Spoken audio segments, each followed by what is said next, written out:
Longo Betty, mission terminée.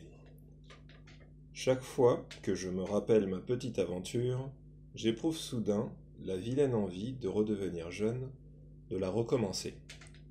Ce mois-ci de juillet. Vous souvient-il? Je venais d'être recalé à l'oral de mon bachot avec quelques autres de notre promotion. Je ne pouvais plus dire lesquels exactement. Vous n'avez certes pas oublié qu'après cet échec, je trouvais une formule qui vous amusait invariablement et que je servais de préférence à quiconque m'interrogeait sur mon examen. J'ai été recalé comme il se doit, déclarai-je. Ce comme il se doit, un peu péremptoire, j'en usais comme d'un alibi pour faire grâce à mon interlocuteur et surtout à moi-même du souvenir de toutes les tribulations qui m'avaient amené à cet insuccès qui, je le crains, a dû faire de moi un beau raté. Mais ça, c'est une autre histoire. Le lendemain de la distribution solennelle des prix, en quittant l'internat indigène, nous étions tous très gais, n'est-ce pas? Pourtant, je ne m'efforçais guère de vous dissimuler mon amertume. Simplement, il y avait parmi nous des gens, tel cet incroyable Daniel, dont l'irrésistible drôlerie m'empêchait de m'occuper de moi, de méditer sur mon triste destin, comme disent les poètes. Ce Daniel, rappelez-vous, qui déclarait souvent, moi, mes ancêtres, non point gaulois, mais bantous. Ils le sont d'ailleurs restés depuis. Et apparemment, il n'y a pas de raison qu'ils veuillent changer de parti aujourd'hui. Ou encore, partout où il y aura un noir, il se trouvera toujours quelques colons pour lui rôder autour. Comme le soleil se levait, nous nous dispersâmes et je me retrouvai seul dans le car.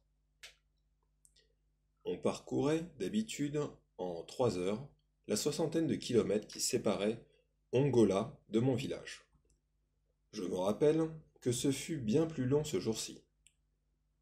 Sitôt installé sur la banquette de bois, je résolus de consacrer la durée du voyage non à m'attrister sur mon échec, travers auquel j'étais décidément enclin, mais à réfléchir sur la façon la plus intelligente d'échelonner sur les 3 mois de vacances mes révisions en vue de la deuxième session. Par malheur, mon mauvais génie avait décidé, lui, de ne me laisser point de répit, de me forcer à méditer sur sa toute-puissance.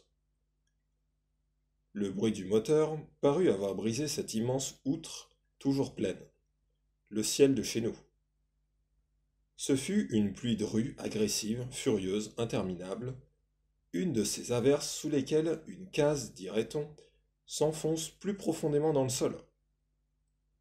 Notre véhicule, longue case roulante, s'embourba aussi souvent qu'il le put.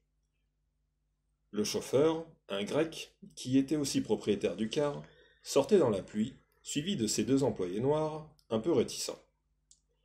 Il disparaissait dans la forêt proche, en revenait chargé de branchages et de feuilles mortes qu'il qu'il fourrait sous les pneus pour empêcher le véhicule de patiner.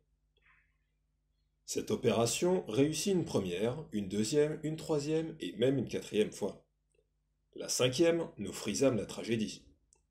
Le car tentait vainement de grimper une colline escarpée et il tombait une pluie serrée.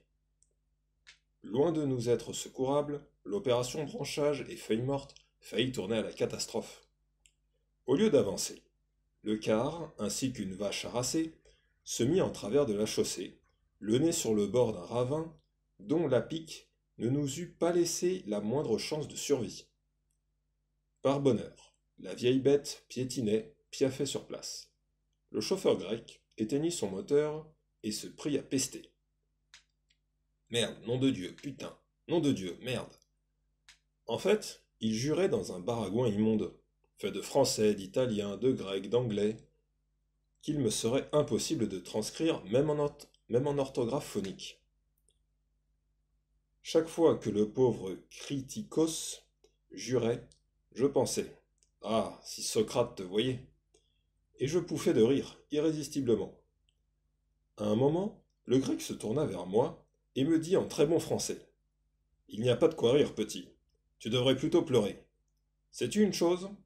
Eh bien moi, je suis resté des années au Congo belge. Oui, des années au Congo belge. Crois-moi, là-bas, il y a des routes, et des vraies, avec du goudron, des postes d'essence et tout.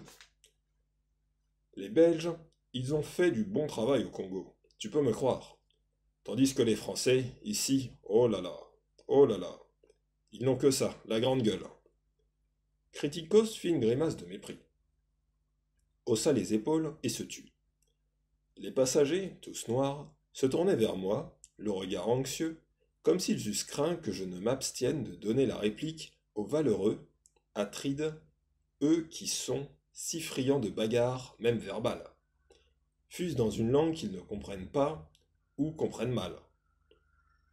Pourquoi n'es-tu donc pas resté au Congo belge, hasardai-je? Ce n'est pas que j'ai un seul instant songé à défendre la colonisation française. Je savais déjà à l'époque que toutes les colonisations se ressemblaient par la trique.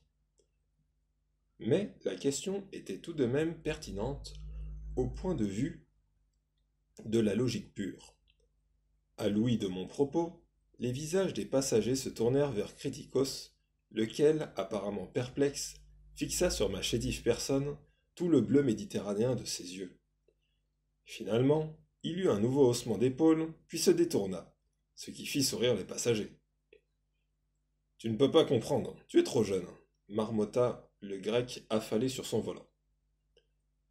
Comprenant que leur poulain, je veux dire moi, avait eu le dessus dans cette joute, les passagers me firent grâce de leurs regards angoissés, et claironnant comme une proclamation de guerre patriotique. Mais ce n'était pas tout ça. Notre véhicule restait sur le nez, sur le bord du ravin, obstruant la chaussée de toute sa largeur.